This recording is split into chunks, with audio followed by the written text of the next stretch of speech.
বলছেন, তো সেখানে যে একটা জোর দাবিও রয়েছে যে কারণ অন্তর্বর্তীকালীন সরকার একটা নির্দিষ্ট উদ্দেশ্য নিয়ে কাজ করছে, কিন্তু একটা সময় তো আপনাকে সেই রাজনৈতিক স্বাভাবিক ধারায় ফিরে যেতে হবে। তো সেখানে তো আপনি যদি না ফিরে যান তাহলে দেশের যে স্বাভাবিকতা সেটা আর হবে না, এবং সেটা কবে কখন সেটা একটা বড় প্রশ্ন। এর আগে আপনি কোন পর্যায়ে জাতীয় সরকারটা গঠন করতে চান এটাও কিন্তু একটা জানার বিষয় রয়েছে, যে এই অন্তর্বর্তীকালীন একটা সরকার ব্যবস্থা চলছে, তারপরে বিভিন্ন রাজনৈতিক দলের আলোচনায় আমরা জানি নির্বাচনের বিষয়টা, কোন পর্যায়ে যে এই জাতীয় সরকারটা গঠিত হবে এটার কিন্তু একটা উত্তর প্রয়োজন। দ্বিতীয়ত যে কথাটা বলা হচ্ছে যে বিএনপি 25%, এনসিপি 15%, এটার বেসিসটা কি? এটার বেসিসটা এটা আমরা এখানে যদি একটা জরিপ করি এখানে বহু ধরনের একটা ফলাফল আসে।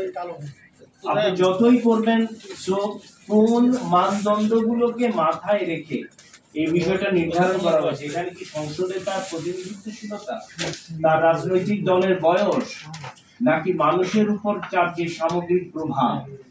এখন আমরা যদি জাতীয়তাবাদী শক্তিদের সাথে আলাপ করি বা জাতীয়তাবাদী দল যেটা রয়েছে, তারা তো বলবে যে আমরা সবচেয়ে বৃহৎ রাজনৈতিক দল এবং বিগত সংসদে আমাদের যে প্রতিনিধিত্বশীলতা, আমাদের এখানে যদি দিতেই হয় আমাদের এখানে ৮০% পদ আমাদের দিতে হবে। আবার জামাত ইসলামী হয়তো ওনাদের জিজ্ঞেস করলে বলবে যে না, আমরা যেই শক্ত কাঠামোর উপর দাঁড়িয়ে রয়েছি এবং বিগত দিনে আমাদের যে আন্দোলন সংগ্রাম এবং নিগৃহীত হওয়ার ইতিহাস, এই ইতিহাসকে আপনি ফেলে দিতে পারবেন না, আমাদেরও একটা অনেক বড়। সেখানে হু উইল ডিসাইড, আলটিমেটলি ডিসাইডটা কে করবে? আলোচনা তো সবাই করবে, এই ডিসিশনটা কে নেবে?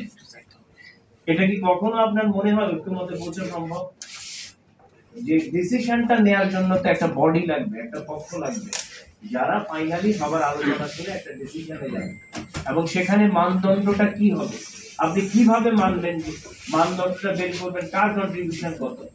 প্রত্যেকটা দলেরই কম বেশি কন্ট্রিবিউশন রয়েছে।